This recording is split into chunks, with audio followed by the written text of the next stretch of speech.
Hey guys, welcome back to more AFK Arena. So Solis is finally here to take a look at on the test server. Holy shit, she looks so good. I absolutely love it. The tails being made of water is something I really love. Often in this game, I just love the in-game sprites. So well done. Also, skills look amazing.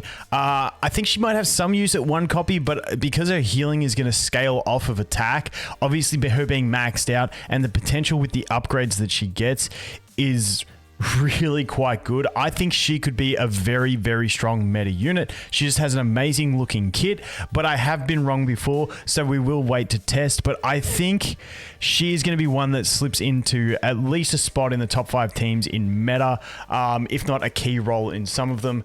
I just think she looks amazing. But let's go through her skills. Like I said, we could be wrong. We will do more testing once we get the test version, and then again over on Kiasma when she drops on global. But like I said, design's sick. Let's take a look at her. She's the support like we expected.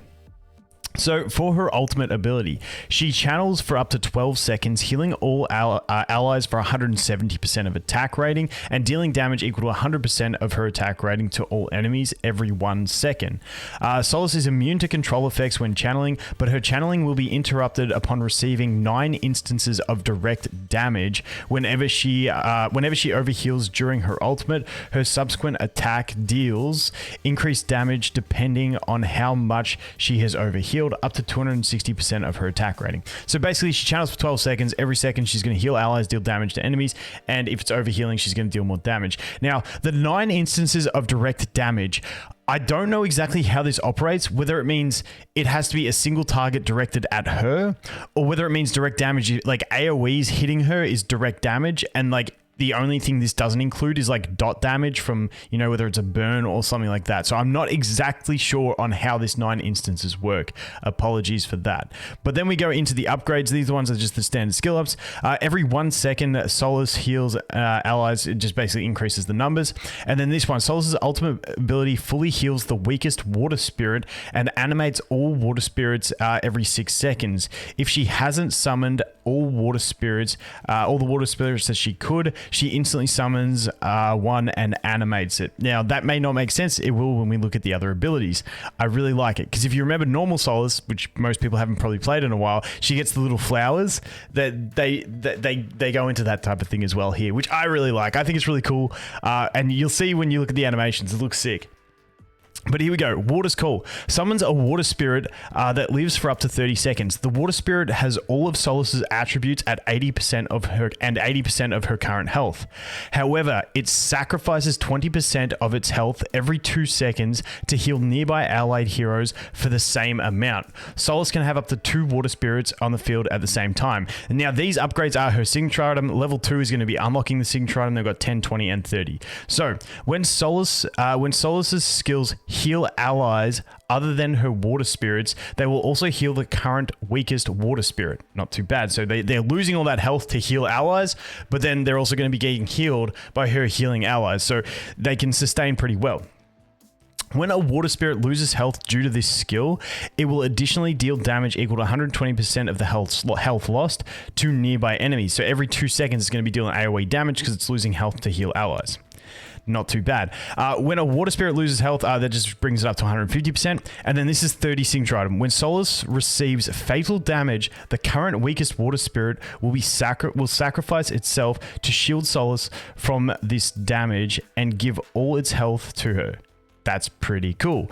This effect can be triggered up to 2 times each battle. Not too bad. You got to cheat death. This is kind of like Mahira's one with where she sacrifices the thingy-mabobs instead. So this is a really nice 30 signature item. I really like this. I like the sustain.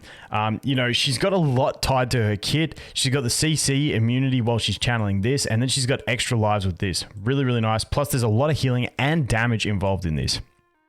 Okay, take 2 on reading this ability because I butchered it the first time. So spirit animation. So animates a water spirit and grants it 30% damage reduction, 25 points more healing, and mobility and autonomy to attack nearby enemies. Now, a basic description of this, we'll look at it in a sec. They start out as plants. When they get animated, they become like fairies and they can attack. That's the basic way it happens. Animation lasts up to 24 seconds or until the spirit is restricted from healing. Now, I don't know whether this is due to heal blocking or whether this means they don't have enough health to sacrifice to be able to heal allies. I'm not 100% sure, sorry. This skill can also be used on allied heroes other than Solas, but it can only provide them with damage reduction and attribute increases with the damage reduction and healing points. But like honestly, 30% damage reduction, not too bad. And you'll figure out how we can stack this when we look at the skill ups, which are tied into the furniture. So level 2, the higher the current health percentage of an animated unit, and remember, animated units can be allies, the greater the damage it inflicts on its enemies, up to an increase of 35%. So if you get like a max health ally, this is the way I'm reading it, that gets animated, they can increase their damage by up to 35%. That's huge. And then here at level 3, an animated water spirit can use Solas's spirit animation and torrential link skills. So this is spirit animation. So this is the thing. If you've got an animated spirit, they can animate another spirit or another ally, and that's how you start snowballing to get these damage increases.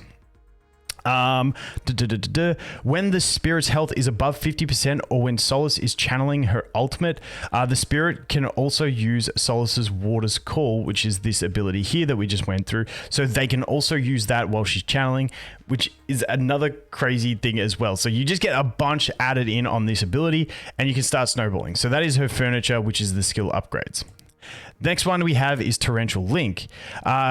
Condenses and hurls water energy that bounces between allies and enemies up to 5 times. Someone else has an ability exactly like this. I can't remember who it is for some reason. Let me know in the comments. Dealing damage equal to 160% of her attack rating to enemies or healing allies for 210% of her attack. This is going to be her engravings. When Solas overheals during Torrential Link, subsequent bounces during the same hurl deal more damage depending on how much she has overhealed, up to an increase of 180% of her attack rating. Bounces up to 7 times, this is level 3. When bouncing on an animated ally, subsequent bounces will also be able to animate allies. So you can see when she's maxed out how this goes ridiculous, because you can animate a water spirit, which then can animate another water spirit, or can animate an ally, and then you're using this, and then you've got the animated spirits out, and it's bouncing and it's animating allies. Like, so you can get that damage increase on allies pretty nicely, and it lasts up to 24 seconds, which isn't too bad. So that's all of her abilities. This one is her signature item skill ups, this one's furniture skill ups, and this one is engraving skill ups. But then there's more. We have this one here. For every 25% health Solas has overhealed on an allied hero with her skills, the target's attack rating is increased by 8% up to 40%. That is sick. So we can get up to 35% damage increase on this ability with the first skill up, and 40% attack on this one. Great buffing. This effect lasts until the target is prevented from being healed. So I'm assuming heal block is the way this gets removed. Unless there's another way. I'm sorry if I'm missing something. For every 3 heals Solas receives from allies, her next ultimate's duration is prolonged by 1 second. If she is already channeling her ultimate ability, then the current channeling is prolonged. So I feel like if you run her in the right team, it doesn't say there's a cooldown on this. So like I'm thinking something like maybe something like Dazara. You know how the mist is always on the field and like doing like gradual little heals? Like that's going to be healing her a lot frequently. I'm sure there's other things that heal more often. That was just the first thing to come to mind. But if you synergize her with whatever hero heals the most frequently to all allies, like she's basically just going to endlessly channel this. And while she's channeling this, like her spirits can use the abilities as well. And then I feel like she just endlessly just channels. Like I feel like it could be a thing in the right comp. So that's pretty cool. That's it. That's her kit. It seems bloody sick. I love the tails. She could be the one that I start going ham on my accounts to try and get, because I think she's going to be amazing. Once again, I could be wrong, but let's go check out her skill animations anyway. Let's put this on 1x speed. So there's the little flower, and then she animates it, and you see it becomes like this little water fairy thing, and then it can attack, which is cool. And you'll see when she ults, it's going to max heal that low health one because it fully heals them. But then she's healing all allies, and you can see they're sacrificing their health to heal the allies, but then she's healing them up, which is just cool. And then it's like straight into another ult. Like just give me. That's because she's killing so many enemies. So that's her basic skills. Now, I don't know how to see an animated ally. That's the one thing I can't see here, but maybe we don't have the furniture in this bit, so we might just jump over here. I can't remember if we do. So the first thing I want to show you was the first thing I tested was, I'm like, let's see what she can do by herself. She got died because we got a Gwyneth and a Cecilia. But if you look at this, let's just have a look at her and show you like obviously this is low scaling, so you know it's not that impressive, but she animates this water spirit. I'm trying to see if we can see like if the Lucius is animated or not. But she's getting healed by that Lucius as well, by his shield. So it's like it's going to prolong the duration of this, or at least it should. She's immune to that CC from the Rowan as well, which is really nice. So she ain't going to get stunned. Is our Lucius... It's the one thing, I just don't know how to tell if Lucius is actually getting animated. I don't know what that animation is going to look like. But there she goes again. We start healing, dealing that damage, and basically she's just going to just snowball. And remember, if she loses a life, she's going to sacrifice one of her spirits to go ahead and not die. It's a pretty cool kit. So let's just jump out. Let's jump back into that. And let's put her in an actual team and take a look. All right. So let's put her in the back row. Let's put her here so she doesn't have to deal with any of that stuff.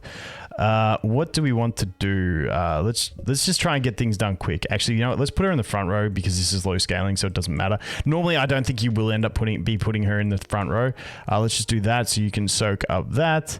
Let's do you in the front row to just deal with that. And you know what? You can just soak the Gwyneth. So she's going to be the main damage dealer. And I think she's going to be, like, obviously she's going to be fine, but I just want to see how this looks. So let's go ahead and do this. She gets knocked down. That's fine. Animated the spirit, which is cool. Happy days. And now, as soon as she ults, it's like...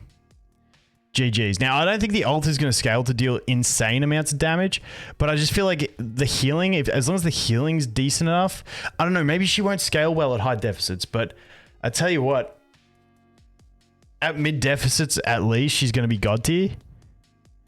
High deficits, we'll have to wait and see, but she's got a lot of utility. So I'm keen to see what we can make work with her. I just don't know whether the healing's going to be pointless, but I just think the added attack buff that she brings and the damage increase that she can apply is going to be insane. Like, I can see her being meta in bosses. Like, increased damage dealt to enemies by 35%, and then increase attack by 40%. That is massive damage amplification. So, honestly, we'll have to wait and see. I will do some testing, but I think she is going to be meta. That is my anticipation.